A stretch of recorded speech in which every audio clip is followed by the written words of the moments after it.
Jóvenes, ¿ya está? ¿Terminaron? Gracias, Marcos, gracias, genial. Ya dos. Ahorita voy a compartir la diapositiva, pero nosotros vamos avanzando. Dos confirmaciones. Cinco confirmaciones.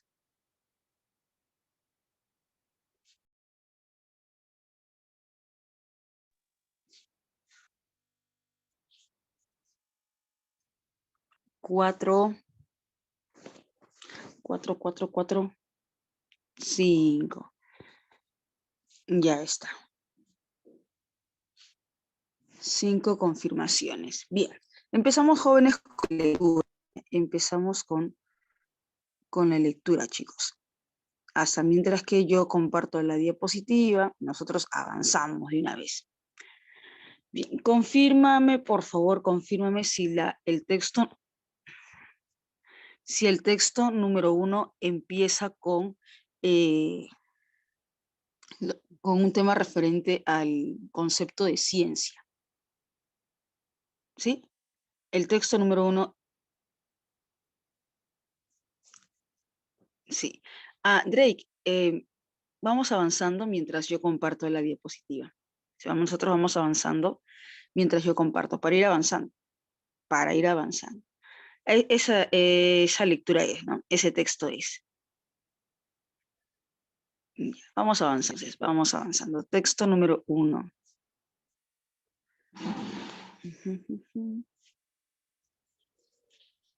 A ver, ¿dónde está?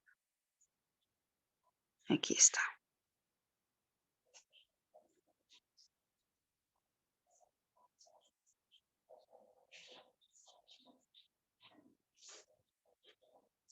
La ciencia es ante todo una actividad, o mejor dicho, un resultado de una actividad. La ciencia es el resultado de una actividad que consiste en aplicar a un objeto un método científico. El método científico, en eso consiste la ciencia. Eso se entiende por ciencia, en aplicar el método científico.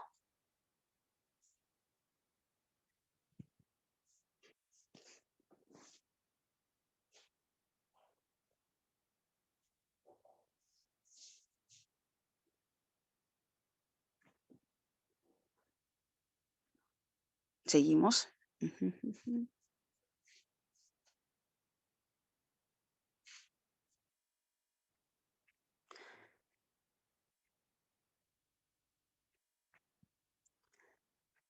Esto es la formulación, utilización de una teoría, hipótesis, contrastación y de vuelta a la teoría. Hipótesis, contrastación y de vuelta a la teoría. Profesora, ¿me escucha? Sí, te escucho. Sí, te escucho. No está compartiendo su pantalla. Sí, jóvenes, les acabo de comentar que mientras yo voy compartiendo aquí la pantalla, porque no carga, está demorando en cargar, estoy avanzando con el texto, porque ustedes ya tienen el material, ¿verdad? Está bien, profesora. Claro. Sí, para ir avanzando, porque si esperamos que comparta la diapositiva y todo, vamos a perder minutos, entonces nosotros vamos avanzando. Sí, no se preocupen, chicos, no se preocupen. Ustedes ya tienen el material y mientras yo comparto, nosotros vamos avanzando, porque como les decía, hasta esperar, compartir y todo, mejor vamos avanzando de una vez. Bien. Jóvenes, entonces, hasta aquí entendemos que pues se entiende un concepto de ciencia. Se entiende un concepto de ciencia. Y luego se indica un concepto, pero según un autor, un conocido autor que trata sobre el procedimiento científico y que de repente te van a mandar a leer de cajón en metodología científica en la universidad. Bunge, muy conocido Bunge. ¿Qué indica Bunge? ¿Qué precisa Bunge?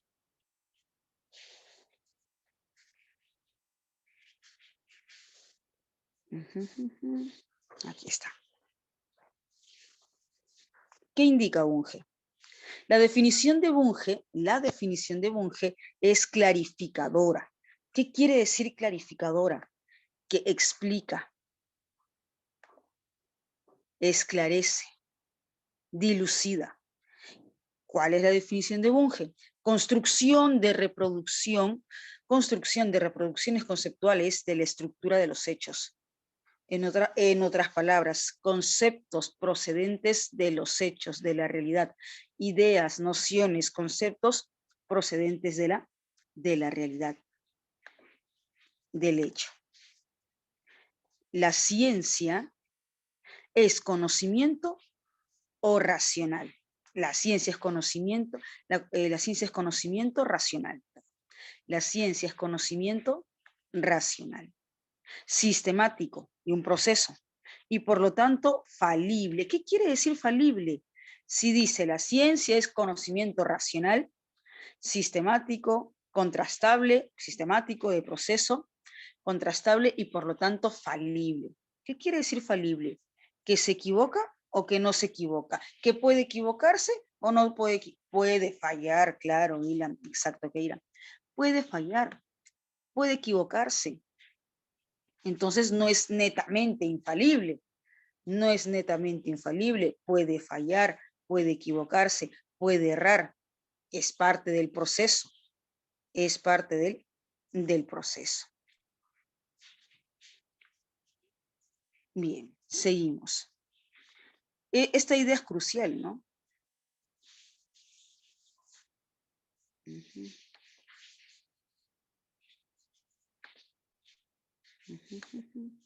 Esta idea es crucial. Jóvenes, ¿me escuchan? ¿Sí? Ahora sí. Sí, estaba teniendo aquí inconvenientes, pero ya estamos. Ya, seguimos con la lectura, No paramos.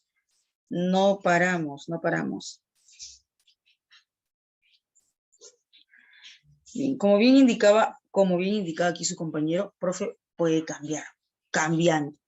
Bien, Jean Marcos. Continuamos. ¿Qué parte? Aquí está. En esta parte me quedé.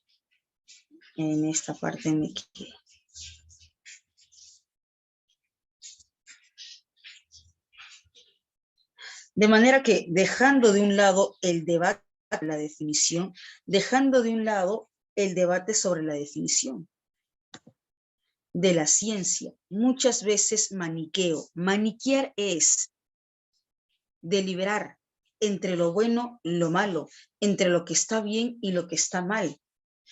Entonces, ¿qué quiere decir aquí? Muchas veces delibero y en el que no nos podemos extender por razones obvias. Muchas veces maniqueo, muchas veces delibero y no nos podemos extender por razones obvias. Sostenemos que es de manera general. ¿A qué se refiere con esta? ¿Qué es esta? Sostenemos que esta. ¿A qué se refiere con esta? ¿Qué es esta? ¿Qué se entiende por esta?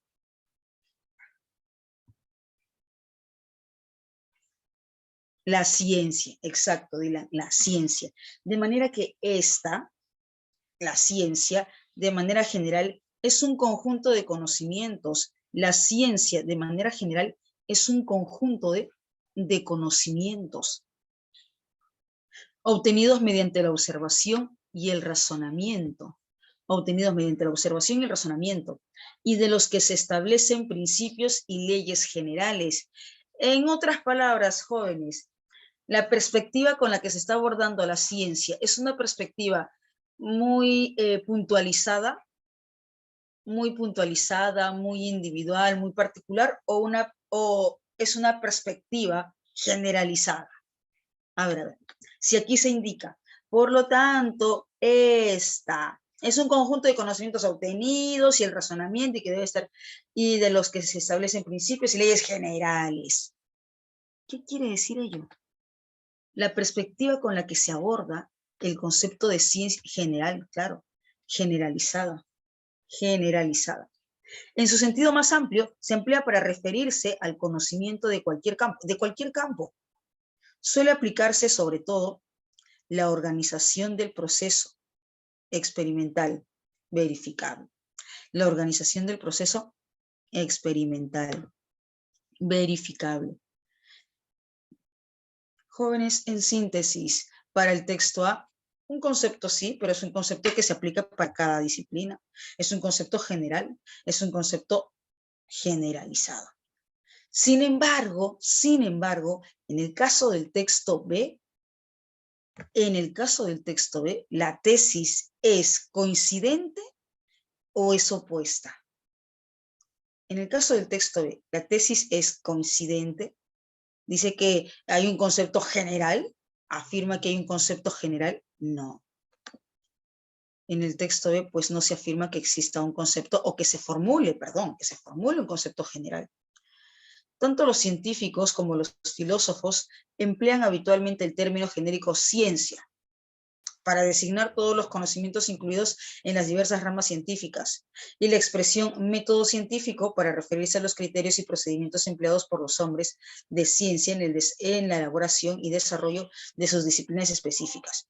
Entonces, tanto científicos como filósofos utilizan el término ciencia para designar a todos los conocimientos incluidos, para designar de forma general. El uso de estos términos tiene implicaciones connotativas. El uso de estos términos tiene implicaciones, consecuencias connotativas. Sugiere indirectamente, implícitamente, tácitamente, que los criterios y procedimientos son semejantes en todas las ciencias. Por tanto, el autor del texto B indica, tanto filósofos como científicos utilizan el término ciencia para referirse de forma genérica. Sin embargo, al referirse de manera genérica, al aludir de manera genérica por el término ciencia, sugiere que los procedimientos y los criterios son semejantes en todas las ciencias, en todas las disciplinas. Y según el texto B, es correcto enunciar, es correcto indicar que todas las ciencias, esto es, ámbitos, disciplinas, guardan similitud en sus procedimientos y criterios, o son iguales en sus procedimientos y criterios. No, pues no.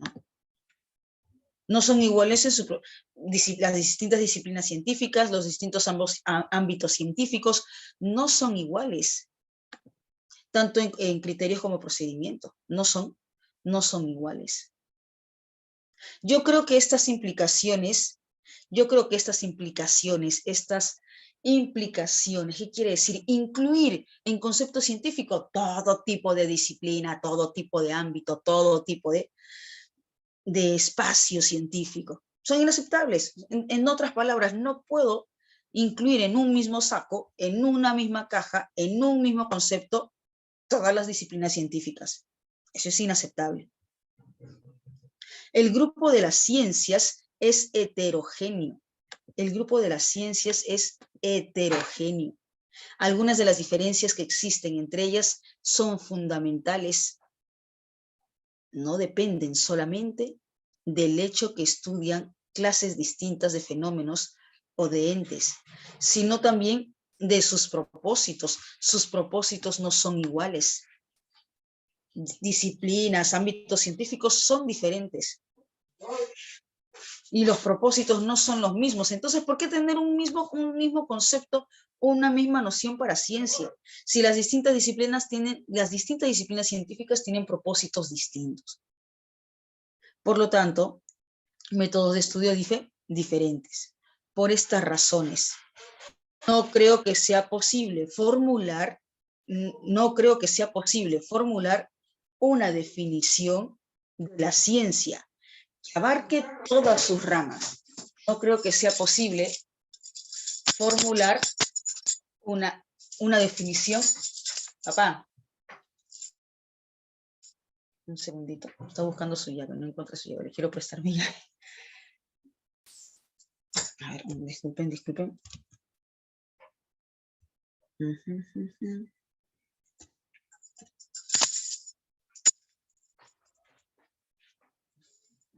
Está. Ya, está, ya. No creo que sea posible, seguimos, no creo que sea posible formular una definición de ciencia que abarque todas las ramas, que abarque todas sus ramas.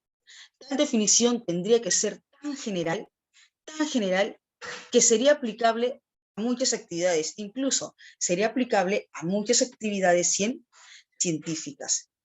Sería tan general, si se quiere formular un concepto de ciencia, esa formulación sería tan general que incluso implicaría algunas actividades no científicas. Bien. Vamos con las preguntas, jóvenes. Vamos con las preguntas. Yo tengo aquí ya las preguntas para compartir. Tengo aquí ya las preguntas para compartir.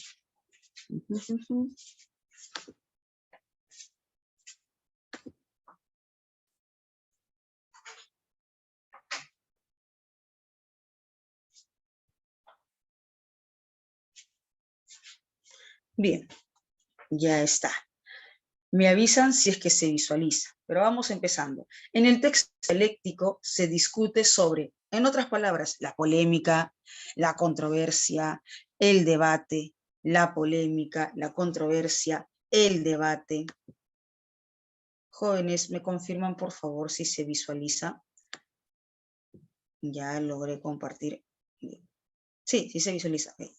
Chicos, así avanzamos, porque si de repente esperamos hasta compartir, ingresar, compartir, a veces resulta que hay complicaciones técnicas. Entonces, para avanzar, nosotros vamos avanzando con la lectura, mientras yo voy arreglando y vamos a avanzar. Bien, casita, a ver, me dicen alternativa C. ¿Tienen otra alternativa? ¿No hay otra alternativa? Perfecto, esa es. Esa es. La posibilidad de formular una definición de la ciencia. Jóvenes, pregunto, una consulta. Para el texto A, ¿es posible formular un concepto de ciencia? O sea, sí, un concepto general, ¿no es cierto? Para el texto A, un concepto general de ciencia.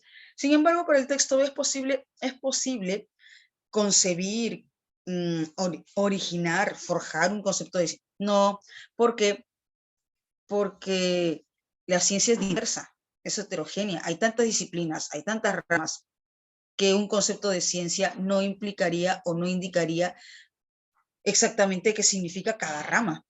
Hay varias, exacto, Denis, hay varias ramas. Es más, si se quiere buscar un concepto de ciencia, incluso se incurriría en un concepto de actividades no científicas. Se llegaría hasta ese extremo, de tanto buscar un concepto de ciencia. A ver, me preguntan por la alternativa A. La trascendencia de la investigación científica. Si hablamos de trascendencia, estamos hablando de influencia. Trascendencia, influencia de la investigación científica. Jóvenes, y pregunto, ¿en ambos textos se está evaluando o se está discutiendo si es trascendente o no es trascendente, o cuán trascendente, influenciable es la investigación científica? ¿Sí? A ver, revisemos los textos.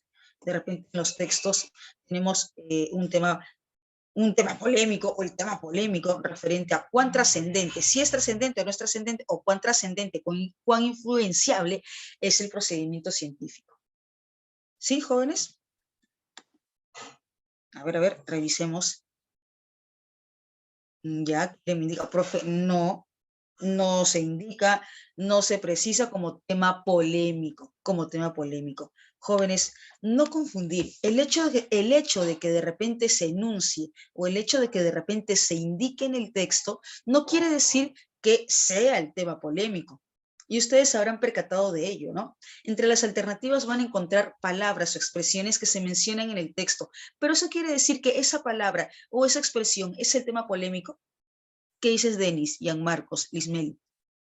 Entre las alternativas vamos a encontrar palabras o expresiones que se indican, se mencionan, se precisan en el texto, pero por el hecho de que una palabra, una expresión o un enunciado se indique en el texto, ¿eso quiere decir que sea el tema polémico, que va a ser el tema polémico, o que se considere como tema polémico? Jóvenes, yujú. ¿Sí? Eso quiere decir que porque una expresión se indica en el texto, porque una expresión está escrita en el texto, ¿eso quiere decir que necesariamente voy a considerarla como tema polémico? No necesariamente, exacto, Dylan, no necesariamente. Va a depender de la tesis de ambos textos, va a depender de la tesis de ambos textos. Me preguntaban por la alternativa B, me preguntaban por la alternativa B. El concepto ambiguo de la ciencia en la filosofía. El concepto ambiguo de la... Claro, Gabriel, exacto. Pueden hacer referencia a un tema o a un punto, pero no necesariamente quiere decir que sea el debate. Exacto, Gabriel. B, el concepto ambiguo de la ciencia en la filosofía. Sí, a ver. ¿Es el concepto de ciencia en filosofía? ¿Mm? ¿O es en ciencia?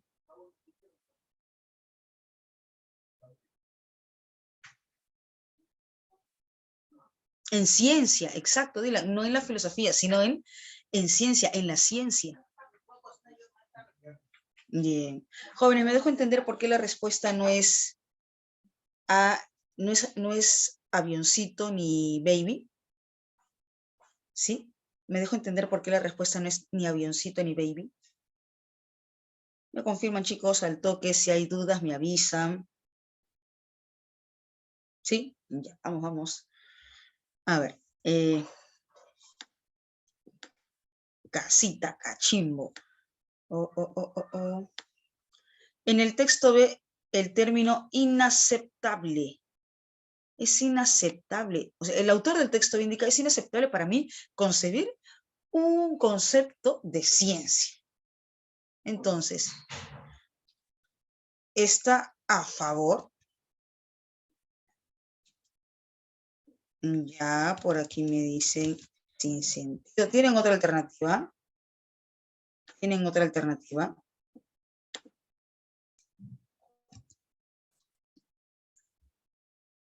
¿No? ¿Tienen otra alternativa?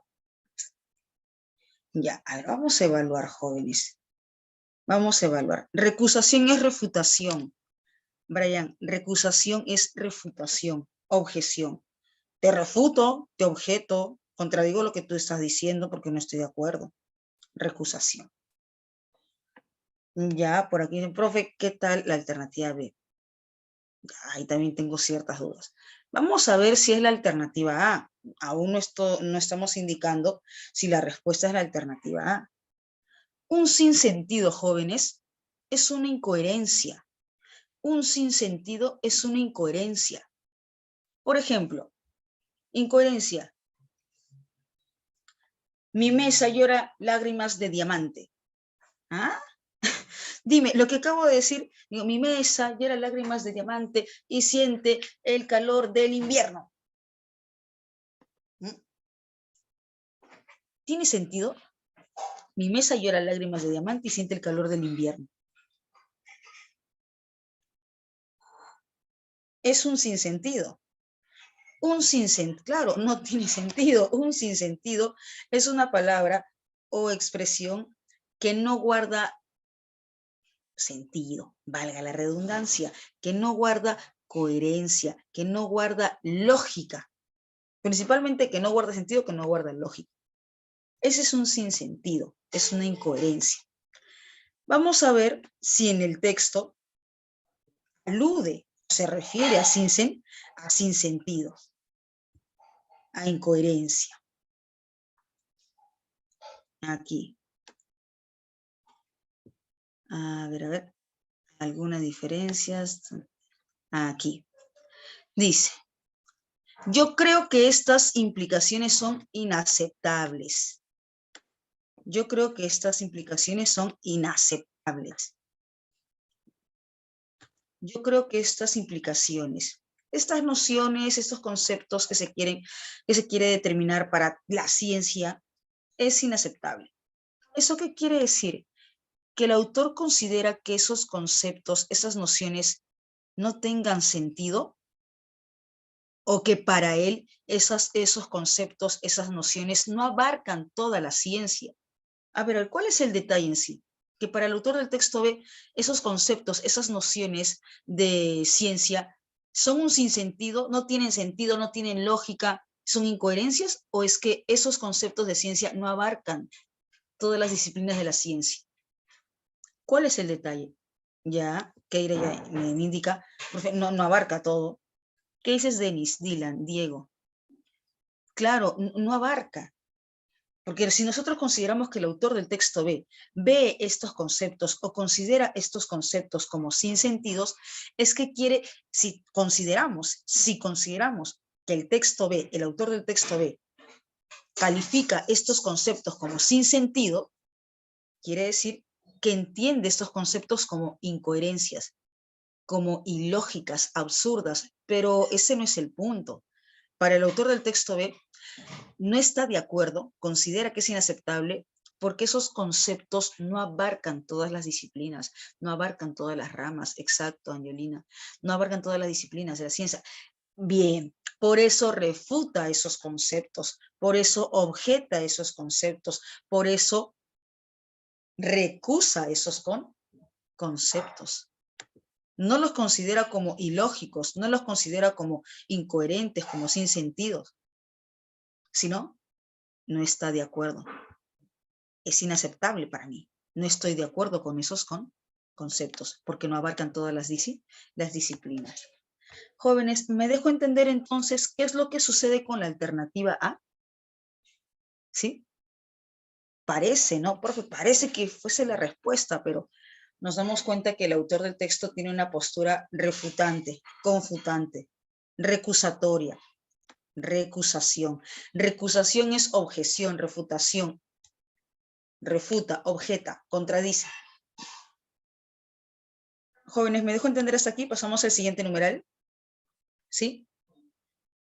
Ok, bien. No se condice con el texto A sostener que la ciencia. No se condice, no se relaciona con el texto A. Ah, incompatible. Incompatible, incompatible, incompatible. Ya. Ok, que indica androide. Es un tributo. Un tributo. Tiene varios significados. El término arbitrio tiene varios significados. El significado como tributo es el que continuamente se utiliza aquí en el Perú.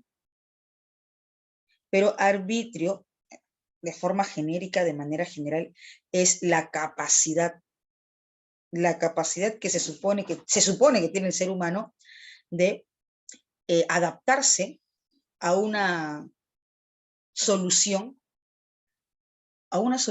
o resolución que mejor le parezca. En otras palabras, el arbitrio de manera general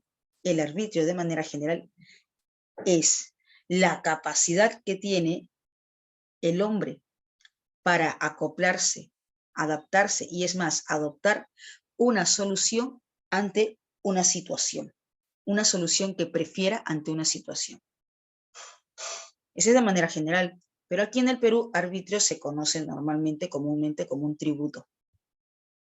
¿Me dejo entender, Diego? Por eso es que de repente habrás escuchado que voy a ir a pagar el arbitrio. Sí, de repente habrán escuchado decir a su mamá, papá, voy a ir a pagar el arbitrio.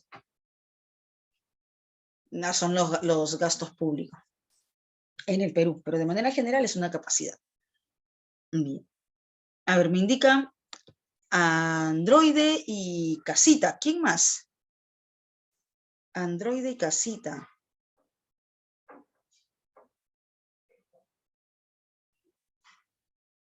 ¿Quién más? ¿Quién más? Chicos, numeral 3, numeral 3, numeral 3.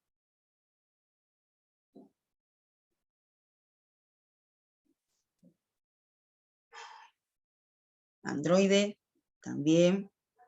Androide, casita. Ok, veamos. No se condice, incompatible, no se condice, incompatible. Veamos qué sucede con la alternativa C.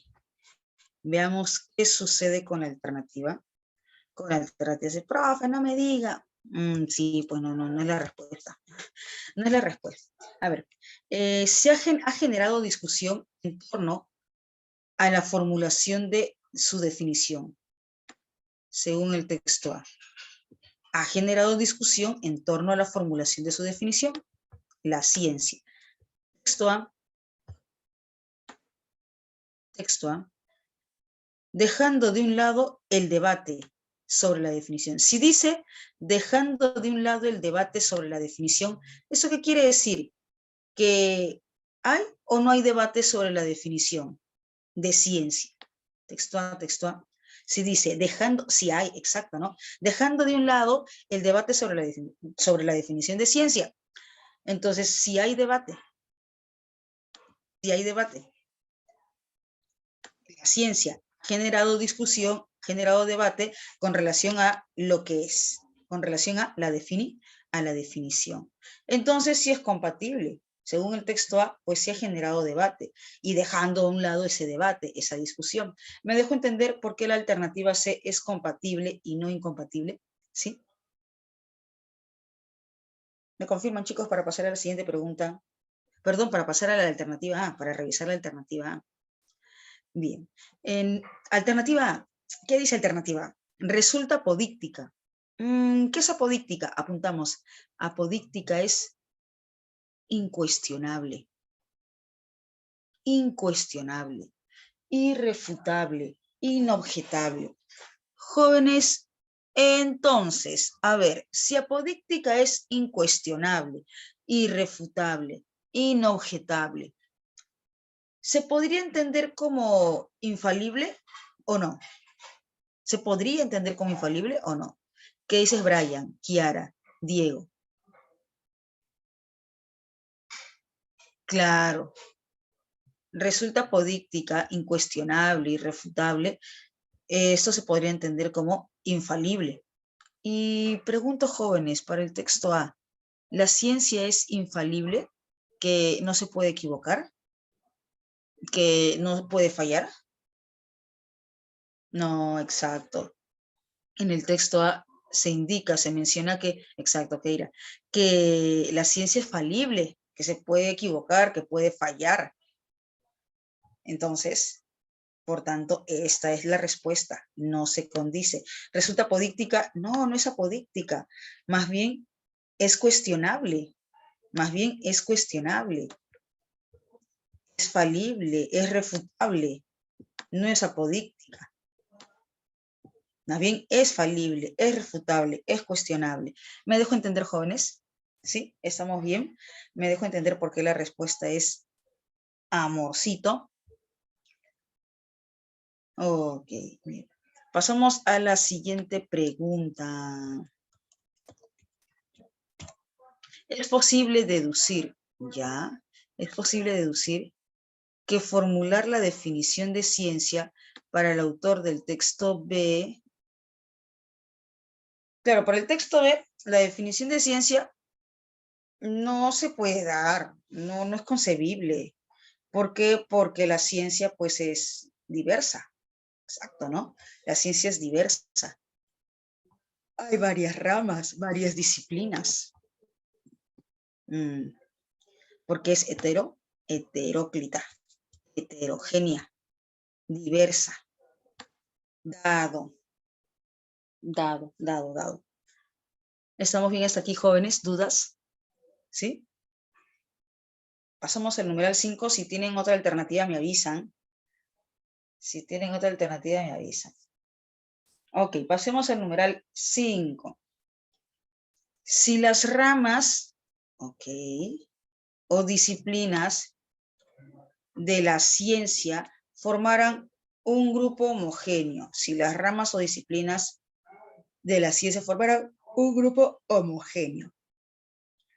Claro, sería menos controvertido formular una definición de ciencia, sería menos controvertido, menos debatible, menos polémico formular una definición de ciencia, porque prácticamente podría haber o no podría haber un consenso. ¿Qué dices, Marcos, Brian? O sea, sí, o sea, podría, ¿no? No aseguramos, sería muy temerario asegurar, pero podría, ¿no? Podría haber un consenso, podría, quizá, pues, podría haber un consenso. Sería menos controvertido, menos polémico, menos debatible. Baby, baby. Jóvenes, hasta aquí vamos bien. ¿Hay dudas? Si hay dudas, me avisan. ¿Sí? ¿Vamos bien, jóvenes? Ok. Ah, ya. Ok, vamos a revisar, no te preocupes, revisamos la alternativa E, numeral 4, ¿verdad? Ya. Recuerda que es según la perspectiva del autor del texto A o texto B, numeral 4. Recordemos que según la perspectiva del autor del texto A o del texto B, numeral 4. Del texto B, exacto. Bien.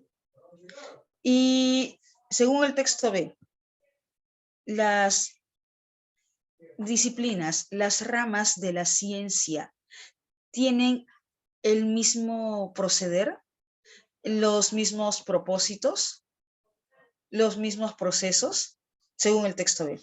Las distintas ramas de la ciencia tienen los mismos procesos, los mismos criterios, los mismos propósitos. No, no tienen. Entonces, indicar que puede coadyuvar, es posible deducir que formular la definición de ciencia, según el autor del texto B, puede coadyuvar a la integración de todas sus ramas. Pero el texto B, el autor del texto B indica que tienen propósitos diferentes, criterios diferentes, los procesos son diferentes en cada disciplina. ¿Cómo podría coadyuvar si son diferentes? ¿No les parece más bien que la alternativa E tiende a la postura del texto A? Coadyuvar es cooperar, cooperar, ayuda mutua. ¿No les parece más bien que la alternativa B, perdón, la alternativa E tiende al texto A, a la postura del texto A? Sí, a la postura del texto A, pero no al texto B. Y justamente me piden pues texto B, ¿no? Según la postura del autor del texto B. ¿Me dejo entender? ¿Estamos bien? Ok, no hay problema. Bien, bien. Texto número 2. Uy, mira, con historieta, con viñetas, como te gusta, como te encanta. Ya está, estamos ahí a la vanguardia, ¿no? ¿Cuánto tiempo? 1:56, 8 minutos, 2:04. 2:04. ¿Sí? ¿Estamos bien? 2:04. ¿Qué dices, Dylan? Ok, Keira. 2:04. Revisamos bien, evaluamos bien y vamos por las 5 correctas.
Jóvenes, ¿está? ¿Ya está? A ver. Ya está. Ya estamos. Ok, ya está. Las madres y los padres son libres de ponerle a un bebé el nombre que quieran. Sí, son libres. Tan libres son que ahora vemos nombres como Netflix, Avatar. ¿Han visto? Creo que hace unas semanas, los nombres más, bueno, no extraños, pero COVID también. ¿COVID? Como, sí, ay, qué, qué pena por el niño. Bueno, ya Netflix, Avatar. Creo que también han puesto Virul. Pelé, bueno, ya, Pelé, ¿no? Pelé. Creo que, no sé si habían puesto Iron Man o Tony Stark. Pero no sé si era o Iron Man o de repente los dos. Pero bueno, son libres de ponerle el nombre que deseen, el nombre que quieran. Evidentemente les afecta la cantidad de nombres que circulan. Avatar también, ¿no? Evidentemente les afecta la cantidad de nombres que circulan, pero una vez que han escogido uno, el niño y la comunidad por lo general se mantienen fieles a él. Bueno, eso sí es cierto, ¿no? Una vez que han escogido un nombre y le ponen ese nombre a su hijo, con el tiempo, los que están a su alrededor, la familia, sus amigos y los que están a su alrededor, se acostumbran a ese nombre.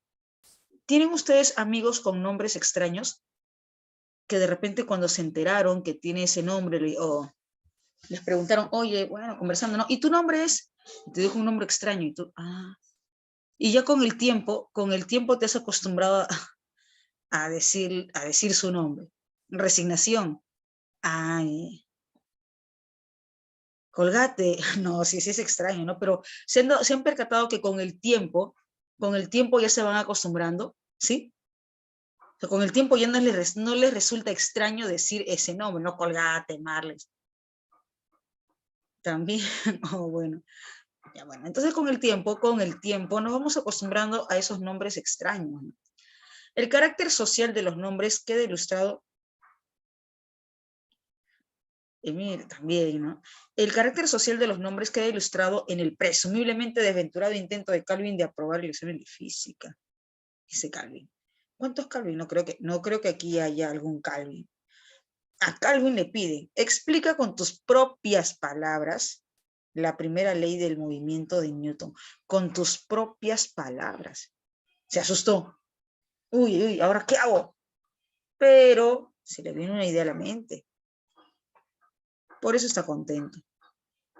Y como le pidieron con sus propias palabras,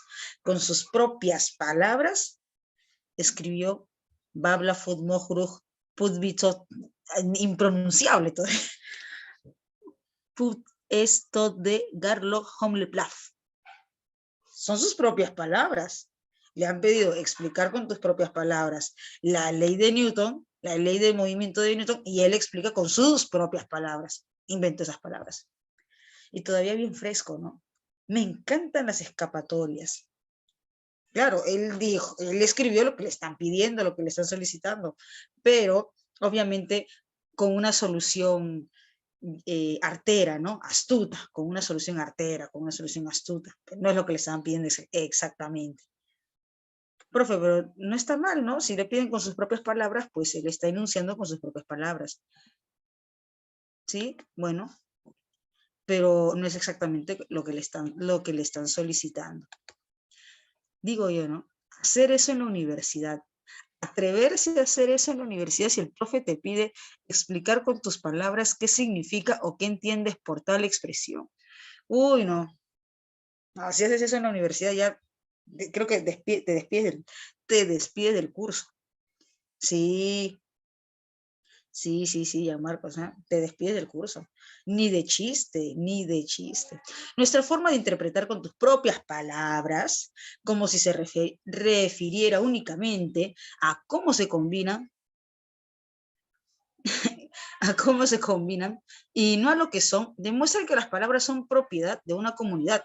Las palabras son propiedad de una comunidad, no de una persona. Pero ustedes que han terminado de leer el texto, chicos, señoritas, las palabras son propiedad de una comunidad, pero la invención también es propia de la comunidad o la invención es propia de un individuo, valga la redundancia. Exacto, que es individual.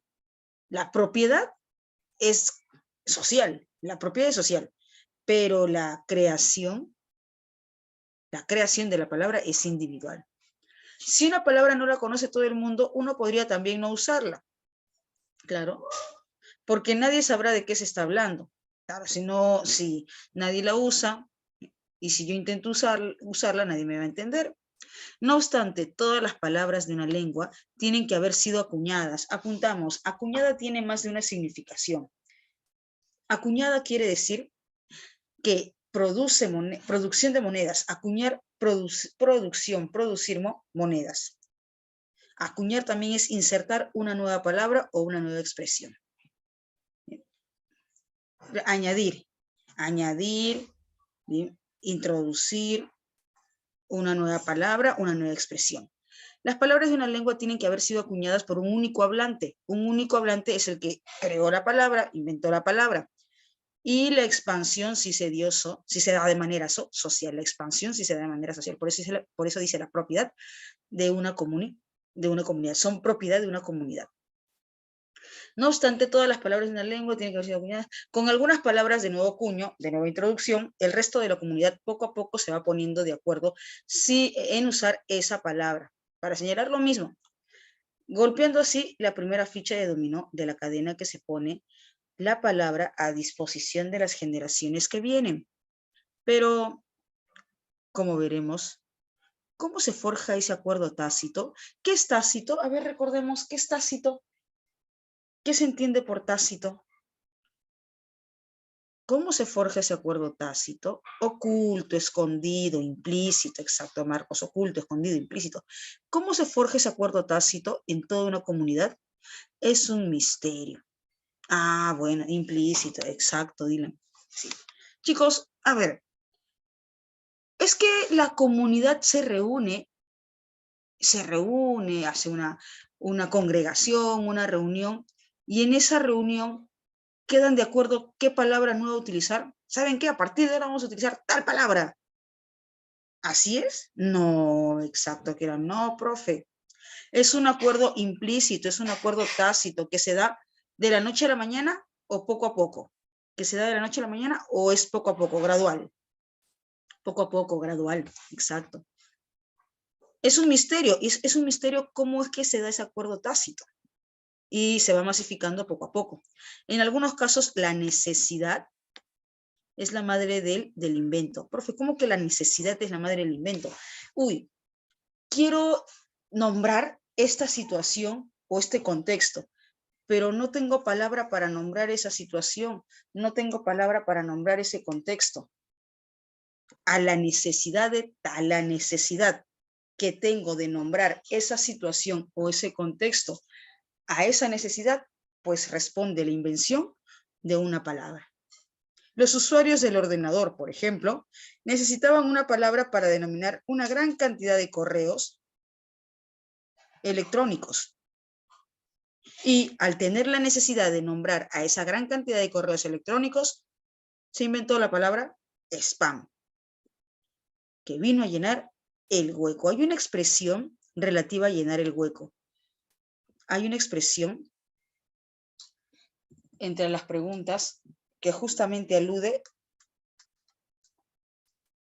a la pregunta por sentido contextual. ¿Sí o me equivoco?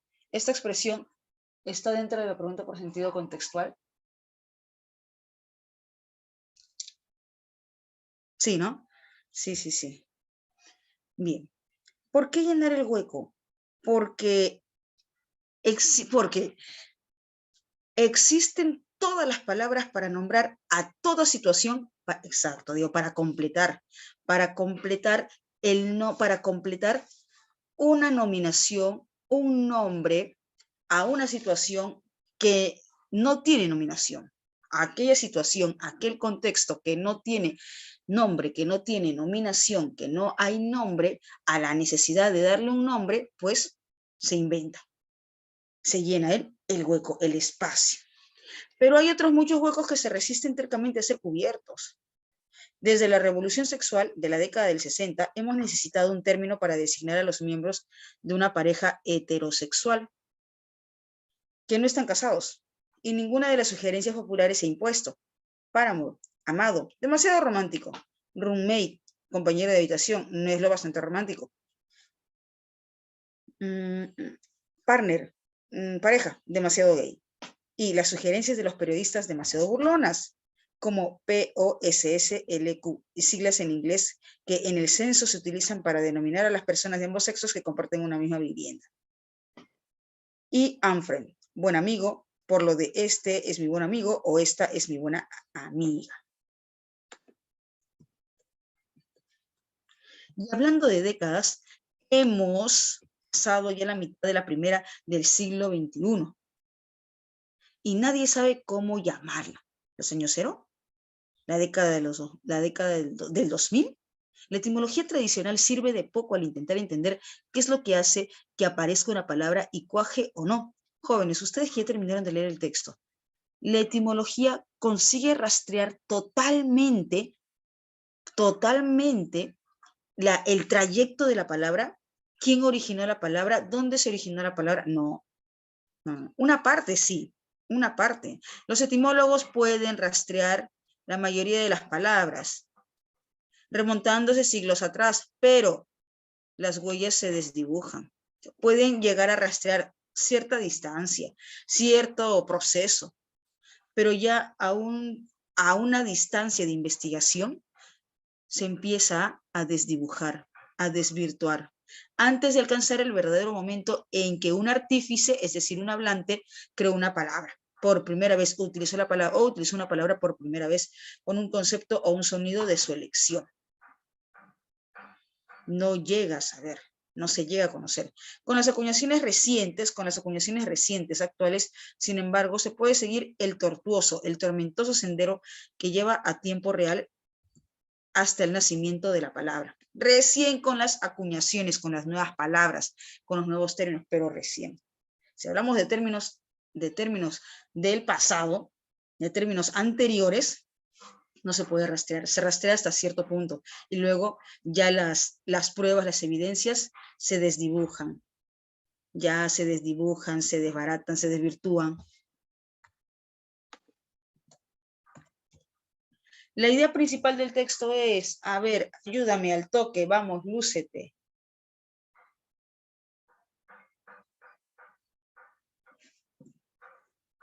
Baby, la creación de palabras cuyo origen es individual, supone un proceso consensuado exacto.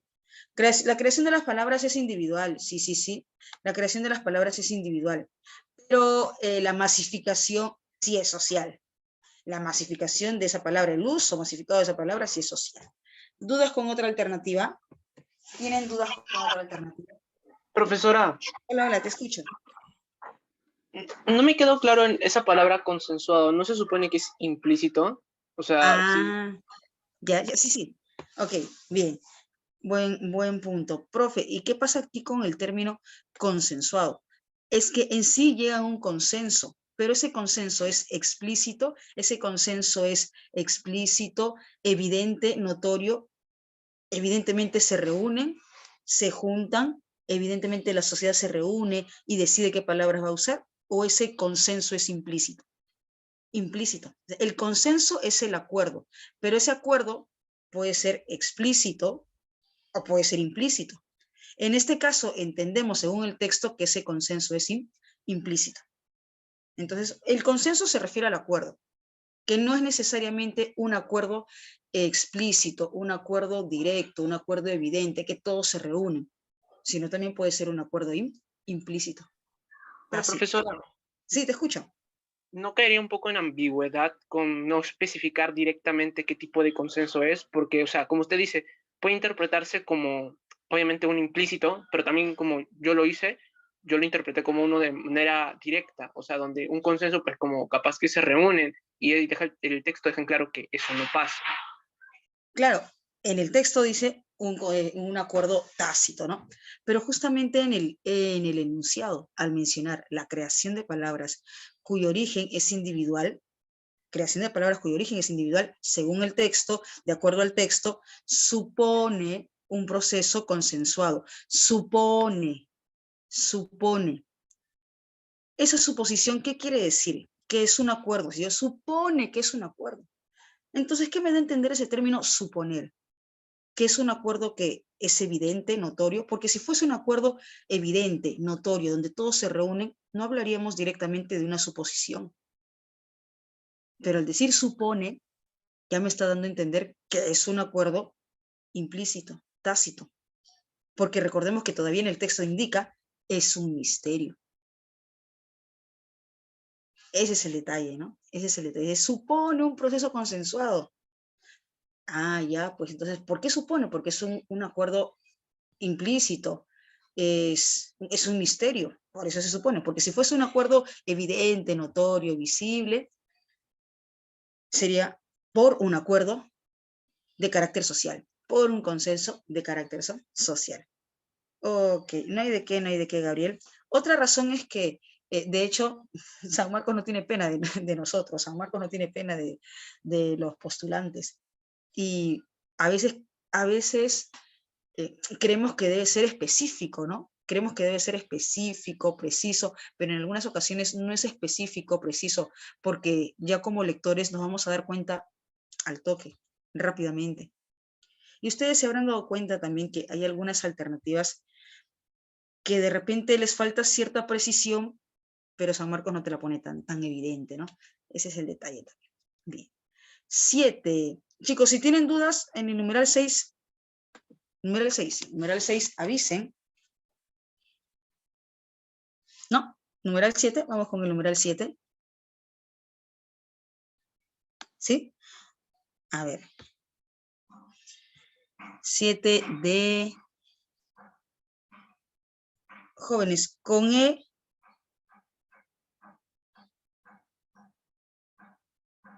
Con E se refieren aquí. ¿Sí? Sí, profesora. Ya. Y con D, aquí. Ok. La expresión llenar el hueco. La expresión llenar el hueco. Me dicen enanito. Está aquí. Ahora vamos a ver. Según el texto, alude a la acción de completar información. La acción de completar información que la comunidad desconoce. Oh, ver un momento. Vemos que en el texto se indica que al no tener un nombre, sí, pero igual de todas maneras explico, Ah, ya, entonces es D, la última, la ultimita. Ah, bien, bien. A ver, vamos a revisar por si acaso la alternativa E, que dice la acción de completar información que la comunidad desconoce. Recordemos que llenar el hueco se refiere a nombrar una situación o un contexto que de repente no tiene un nombre. Y resulta la necesidad, ahí se da la necesidad de nombrar algo que no tiene nombre. Al indicar la acción de completar información que la comunidad desconoce. Pero, ¿por qué voy a buscar un nombre? ¿Por qué voy a buscar una nominación de un contexto si la comunidad la desconoce? Voy a buscar un nombre, voy a inventar un nombre, una nominación de una situación o de un contexto que la comunidad desconoce, justamente porque al nombrarla, al nominarla y conversar con otra persona, dialogar con otra persona, voy a utilizar esa palabra que he creado. Entonces la comunidad no la desconoce. O sea, lo que desconoce puede ser la palabra, ¿no? Lo que desconoce puede ser la palabra, pero la comunidad no desconoce ese contexto o esa situación a la que estoy nombrando. Me indican alternativa D. Expresión, llenar el hueco, una forma lingüística nueva, es decir, una palabra, ¿no? Una forma lingüística nueva, una palabra gatillada por necesidades expresivas, la necesidad de nombrar una situación o un contexto que no tiene nombre. Por esa necesidad se crea una nueva forma lingüística, se crea una nueva palabra. Dedo, dadito. ¿Me dejo entender, jóvenes? ¿Sí? ¿Estamos bien? ¿Estamos bien? ¿Estamos bien? Ah, el término gatillada tiene varias significaciones. En este contexto, el término gatillada se refiere a la urgencia, al apremio. Una forma lingüística nueva, gatillada por la necesidad, gatillada por necesidades expresivas, urgencia de nombrar por esas necesidades expresivas. Entonces, ahí gatillar quiere decir urgencia porque gatillar, el concepto más conocido, la definición más conocida de gatillar se refiere a accionar el gatillo de un arma. ¿Han escuchado? Voy a gatillar esta arma, voy a gatillar un arma. Esa es la definición genérica, esa es la definición lexical. Gatillar es agarrar el gatillo, accionar el gatillo de un arma. Esa es la definición lexical. Pero aquí se refiere a la urgencia por la necesidad expresiva, por las necesidades expresivas.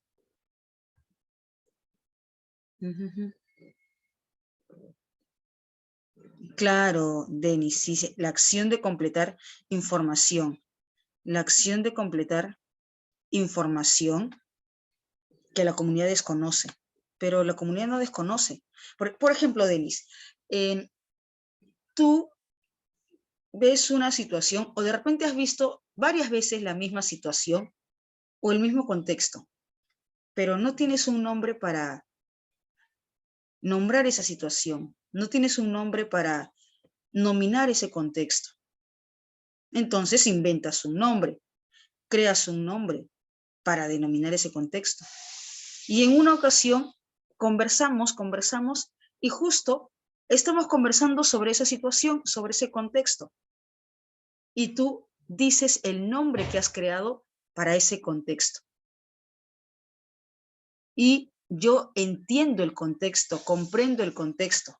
Y tú al decirme el nombre, recién me doy cuenta que le has dado un nombre a ese contexto. En otras palabras, yo como comunidad, como sociedad, no desconozco la información. Es decir, no desconozco el contexto. Tal vez lo que podría desconocer es la palabra que tú has creado para nominar, para nombrar a ese contexto. Eso sí podría ser, ¿no? O sea, yo podría desconocer la palabra que tú has creado para nombrar ese contexto. Pero la acción de completar información, esa información que tú estás, esa información relativa a ese concepto, a ese contexto, a esa situación, como comunidad no la desconozco, la conozco. Y tú estás nombrando a ese contexto. Claro, que como comunidad la conozco. ¿Me dejo entender? Denis, a eso se refiere. Yo como comunidad conozco ese contexto, conozco esa situación. Lo que podría desconocer, como te digo, es la palabra que tú has inventado para nombrar ese contexto. Eso sí es lo que podría desconocer, ¿no? Y yo te preguntaría, Denis, ¿y qué significa esa palabra? Ya esta palabra significa o se refiere a esta situación. Ya, pues la situación la conozco. Ahora recién estoy conociendo la palabra que tú has creado para ese contexto.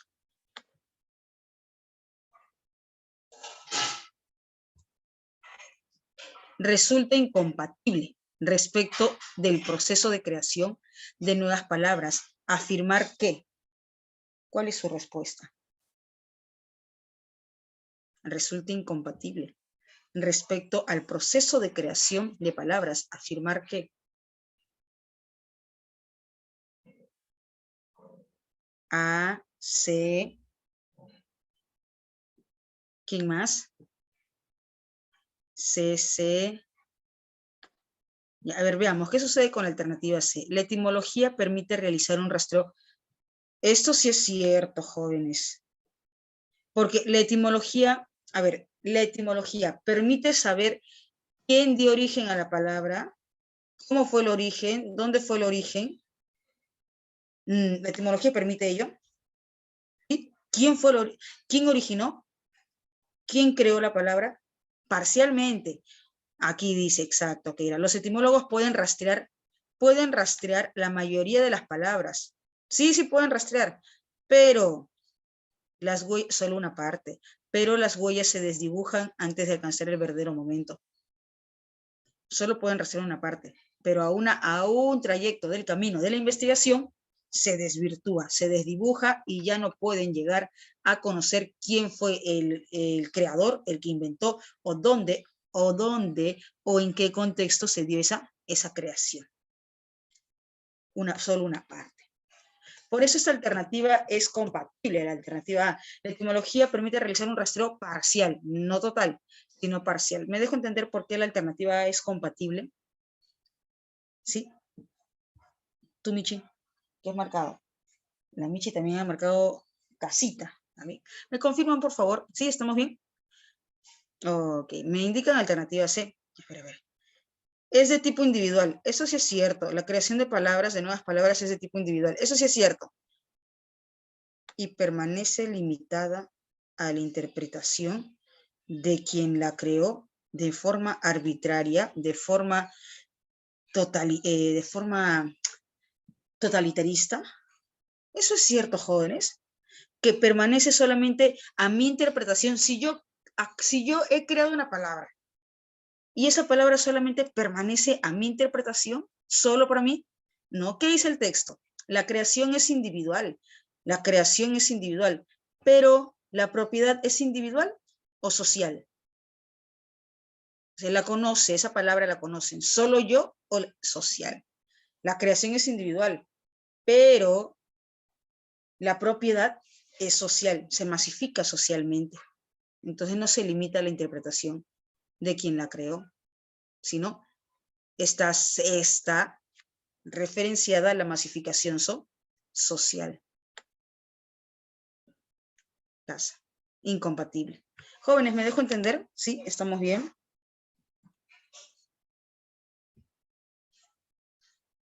¿Me confirman, chicos, si hay dudas? Ya, ok, no hay problema. No hay problema, no hay problema. Recuerda que aquí me piden, resulta incompatible respecto del proceso de creación de nuevas palabras, proceso de creación de nuevas palabras, proceso de creación de nuevas palabras. El origen se corresponde con la innovación de un individuo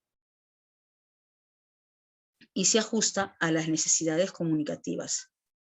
El origen, la creación, corresponde a la creación. Yo la vi como B. Estoy, uy, ya me está preocupando porque me piden D y reviso B. Me piden B, reviso D. Ok, Marcos, disculpa. Dedito, ¿no? Bien, veamos.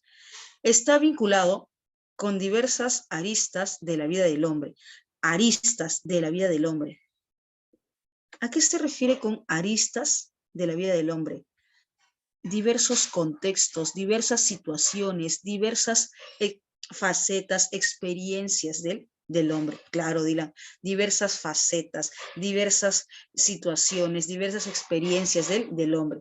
Y cuando no encuentra nombre para denominar a esas facetas o esas experiencias o a esos contextos, situaciones, pues busca una palabra, busca un término, crea un término para explicitar verbalmente, para hablarlas, para decir por el nombre que he creado, por el nombre que he creado. A eso se refiere Marcos. Gracias también, Dylan. Gracias. 9, numeral 9. Es posible, ¿qué es colegir? ¿Qué es colegir? Inferir. Es posible colegir que el origen preciso de un vocablo es indeterminado. Chicos, una consulta. ¿Me están solicitando una inferencia o el porqué de la inferencia que está mencionada en la pregunta?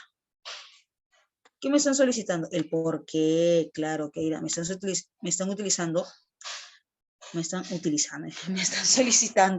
el porqué. Me están solicitando el porqué, el motivo, la razón. Claro, porque es difícil de rastrear. Porque es imposible de rastrear. Solo se puede rastrear una parte, parcialmente. El rastreo solo puede ser parcialmente. Pero total no, es difícil de rastrear. El momento preciso de innovación individual es imposible de rastrear. El momento preciso de la creación, de la innovación, es imposible de rastrear. Jóvenes, hasta aquí vamos bien, pasamos al numeral 10. Me avisan, chicos. ¿Sí? Ok, bien. Si la creación de vocablos fuera un fenómeno individual, sin influencia en el colectivo. A ver, si la creación de palabras fuera un fenómeno individual, sin influencia en la sociedad, entonces ¿tú crees que nos podríamos comunicar plenamente, nos podríamos entender con facilidad? Ya no. Claro, por ejemplo, si Rodrigo crea una palabra, si Dylan crea una palabra, Brian crea una palabra, Marcos crea una palabra, Keira crea una palabra, yo creo una palabra. Y de repente nos encontramos y conversamos y por ahí Dylan dice la palabra que creó, yo también, Marcos también. Y no conocemos esas palabras. No conocemos. Nos va a resultar complicado entendernos. Nos va a resultar difícil entendernos.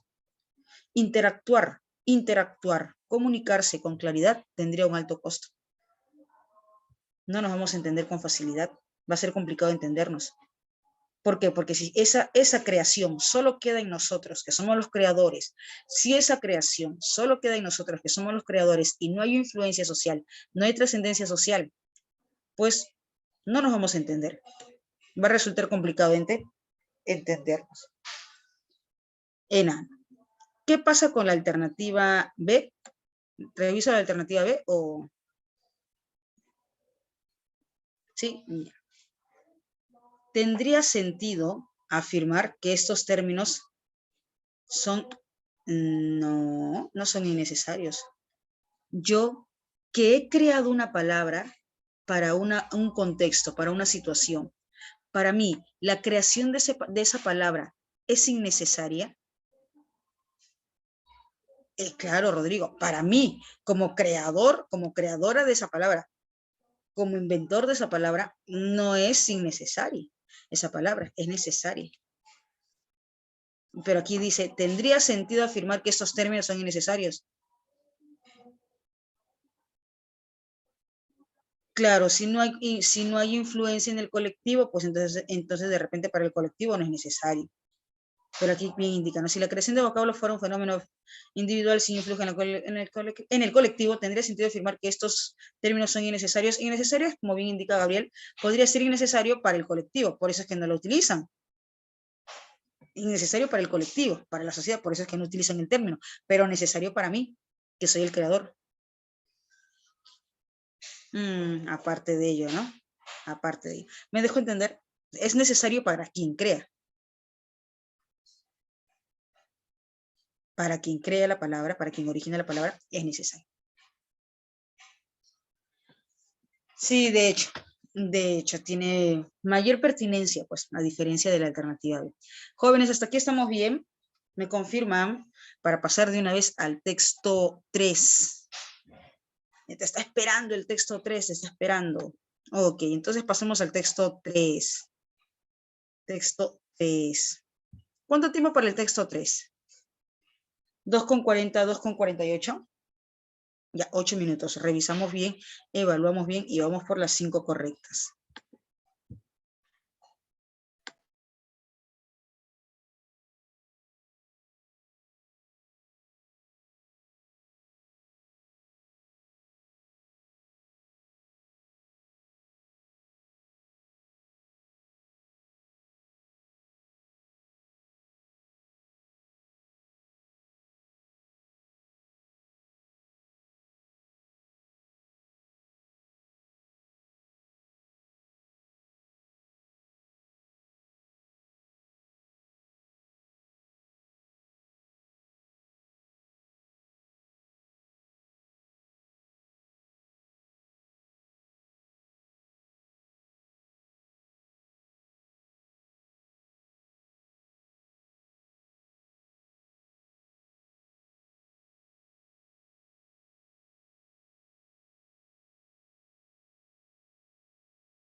Hay tres confirmaciones. Falta una confirmación.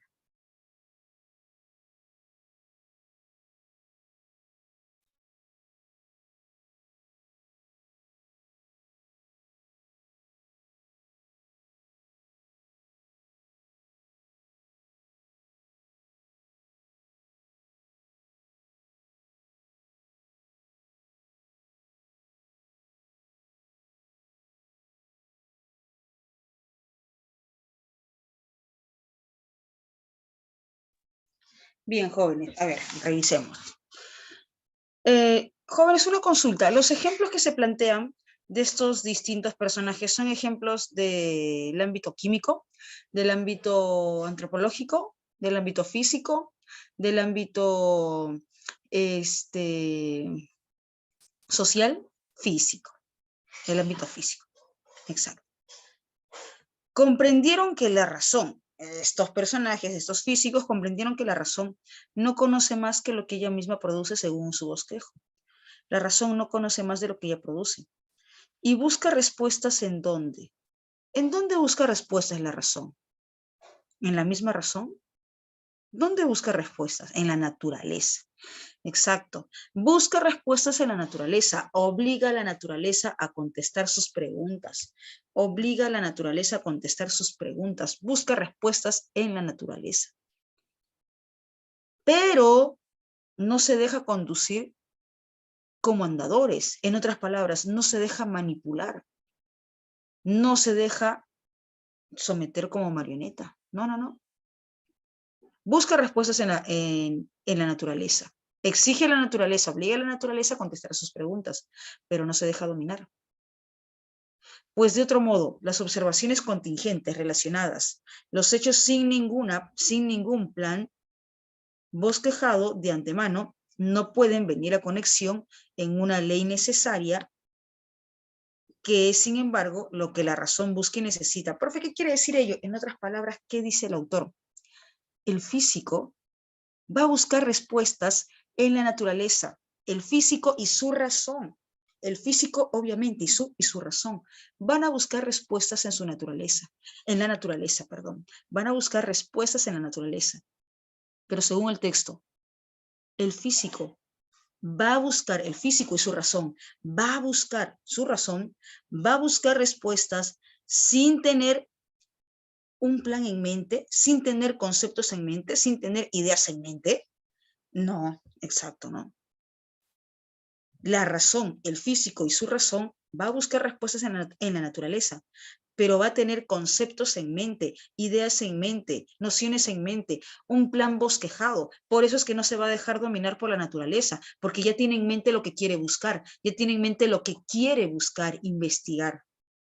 La razón debe acudir a la naturaleza llevando en una mano sus principios. Ah, claro, la razón antes de buscar respuestas en la naturaleza ya tiene conceptos, nociones, ideas.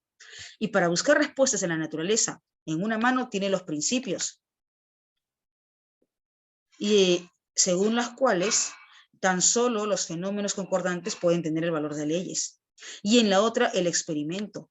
En otras palabras, jóvenes, la razón intenta buscar respuestas en la naturaleza sin ninguna carga conceptual, sin ningún concepto previo, o sí tiene. Claro, sí, no es que va en blanco, no es que va en tabla rasa, sino con conceptos previos. Y en una mano los principios y en otra mano el experimento. Son dos herramientas cruciales para poder arrancar las respuestas, para poder conseguir las respuestas en la naturaleza.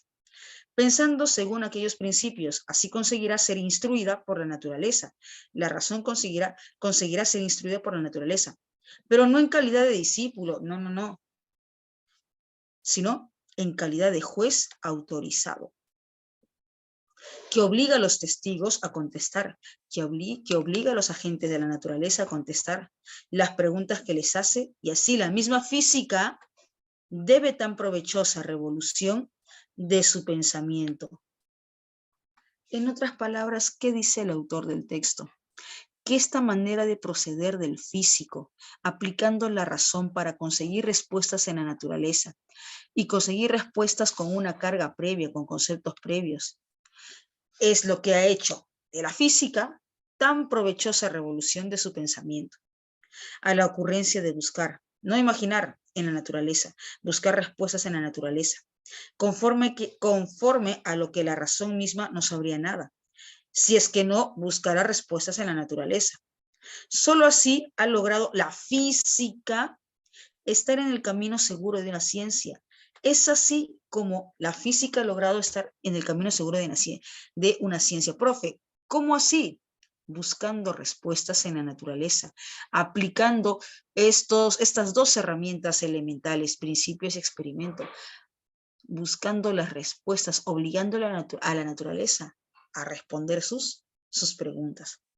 Cuando durante tantos siglos no había sido más que un solo tanteo, la física. Jóvenes, una consulta.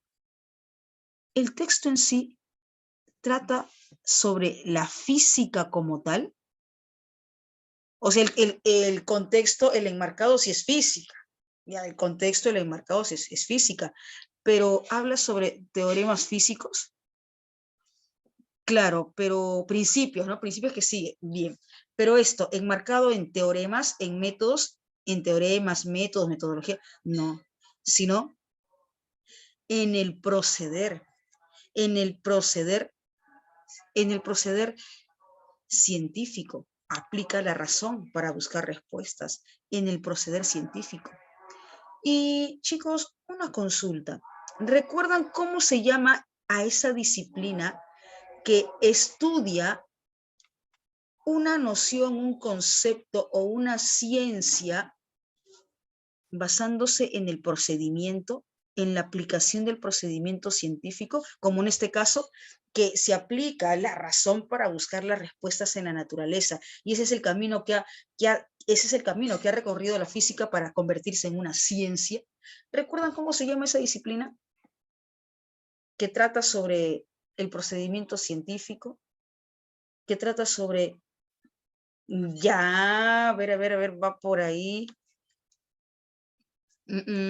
Método científico, no. Es un nombre que yo sé que ustedes conocen, pero de repente ahorita no tienen en mente. Sé que es un nombre que ustedes conocen. A ver qué dicen en el mensaje. Ya, claro. Epistemología. La epistemología estudia los métodos del conocimiento científico, el procedimiento científico, los métodos del procedimiento científico, del conocimiento científico. Y pregunto, jóvenes, en el texto, la epistemología, en el texto en sí se desarrolla sobre teoremas, métodos, metodología, no. Trata sobre la razón de un físico buscando respuestas en la naturaleza, el procedimiento científico para llegar a considerar la física como una ciencia. ¿Cuál es su respuesta?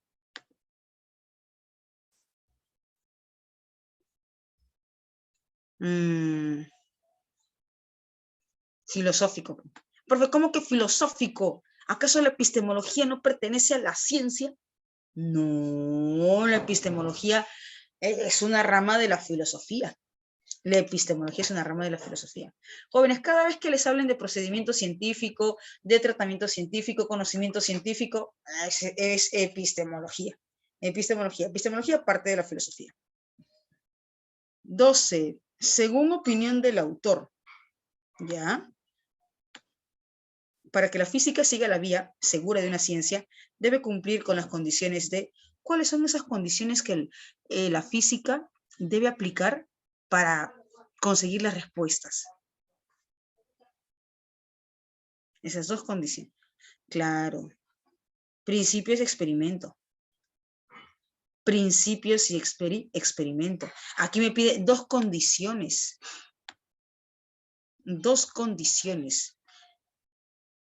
La física siga la vía segura de una ciencia. Debe cumplir con las dos condiciones de principio Principios y experimento. Profe, ¿por qué no puede ser razón y naturaleza? La razón podría sí considerarla como una condición del físico, pero la naturaleza no es una condición del físico, ¿o sí? ¿Qué dicen jóvenes? ¿La naturaleza la puedo considerar como condición del físico? No. La naturaleza es la fuente de la fuente de las respuestas, la fuente de investigación. Esa es la naturaleza, es la fuente de las respuestas, la fuente de la investigación. Y para sacar la respuesta, para conseguir las respuestas de esa fuente, para conseguir las respuestas de esa naturaleza, necesita aplicar dos factores, dos condicionales.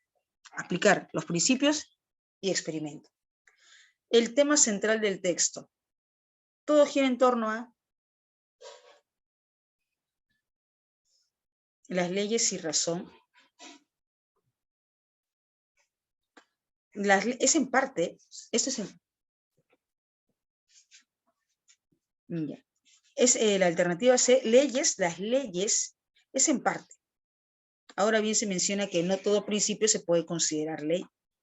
No todo principio se puede considerar ley. La razón sí, podríamos considerar que sí, pero las leyes no. En parte, porque no todo principio se puede considerar ley. 13. Numeral 13, jóvenes. Ok, Rodrigo tiene una respuesta, pero está en duda. ¿Cuál es el tema central del texto?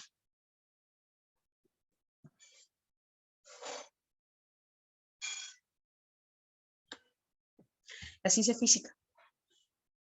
Todo se enmarca dentro de la ciencia física. Principios físicos. Primera parte. Ejemplos referentes a físicos. Luego, el procedimiento para que la física sea considerada como ciencia. Y por último, la conclusión. Es por esa razón que la física sigue el camino seguro de una ciencia. Los ejemplos relativos a físicos.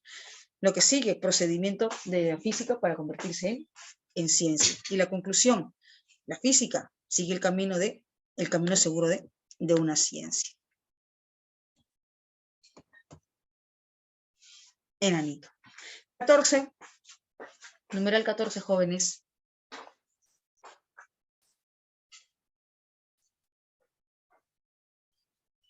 Numeral 14.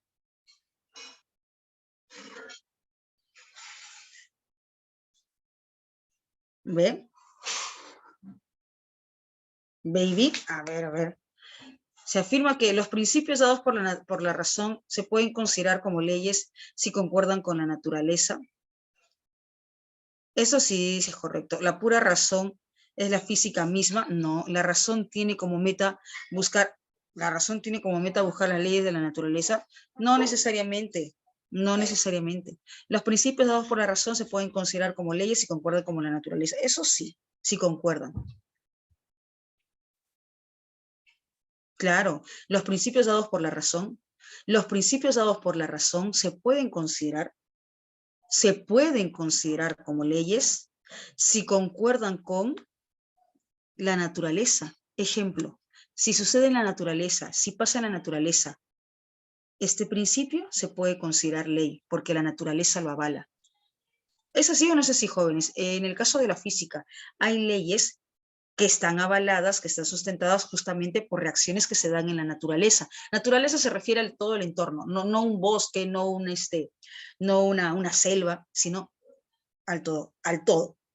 Y hay leyes que están sustentadas en la naturaleza, porque sucede en la naturaleza. Leyes físicas que están avaladas en la naturaleza, en la realidad, en el hecho.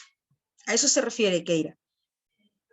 Principios se pueden considerar leyes al concordar con la naturaleza. 15, jóvenes, para terminar, porque ya tengo que ingresar a otra clase. Sí, ya me pasó Sofía el enlace. 15.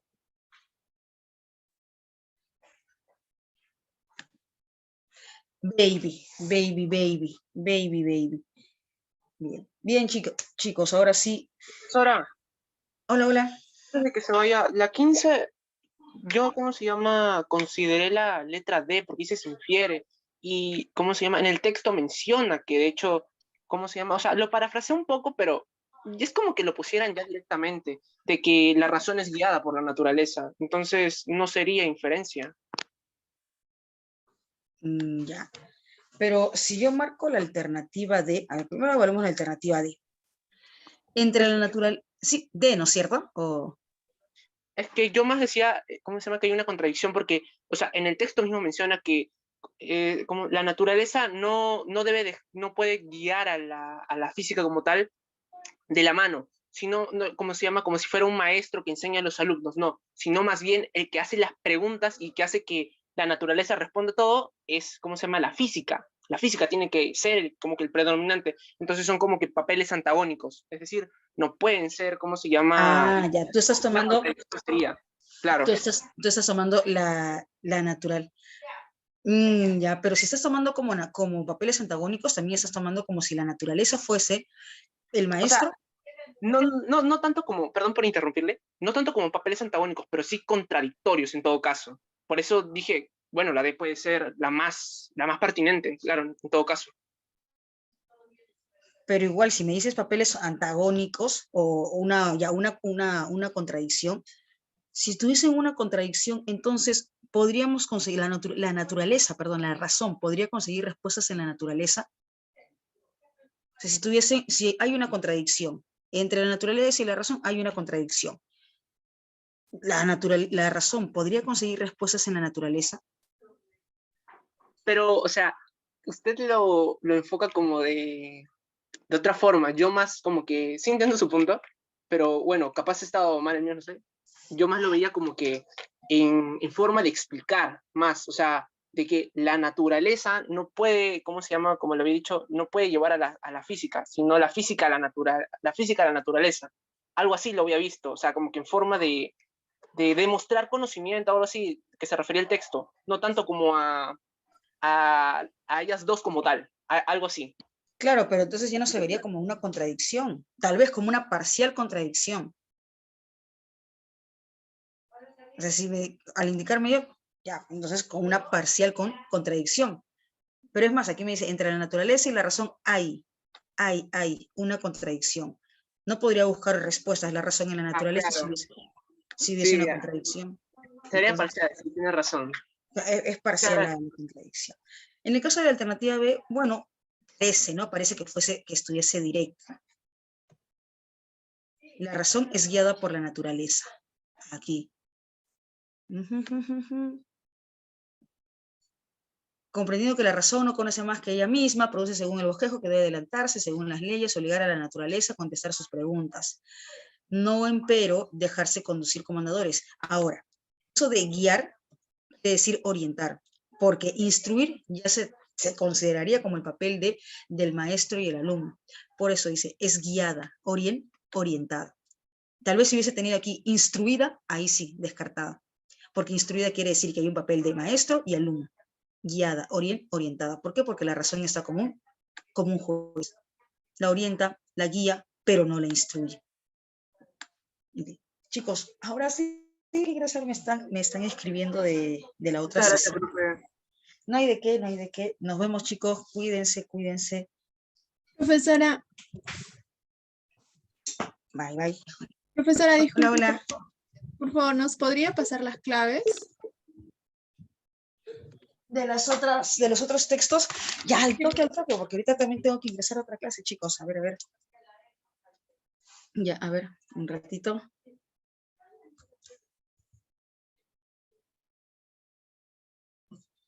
Un ratito, está cargando.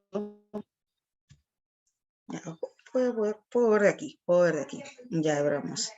Este de Sofía.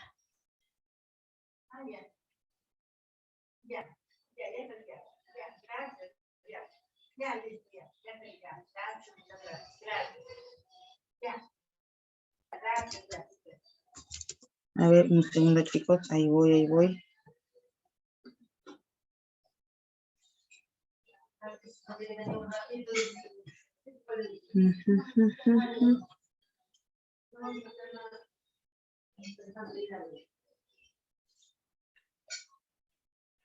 Ya, ahí va, jóvenes. Al toque, escribimos al toque.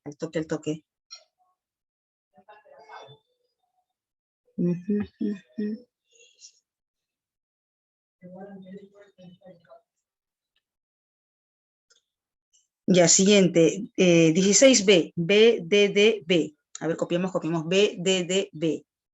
B, D, D, B. C, B. B, D, D, B. C, B.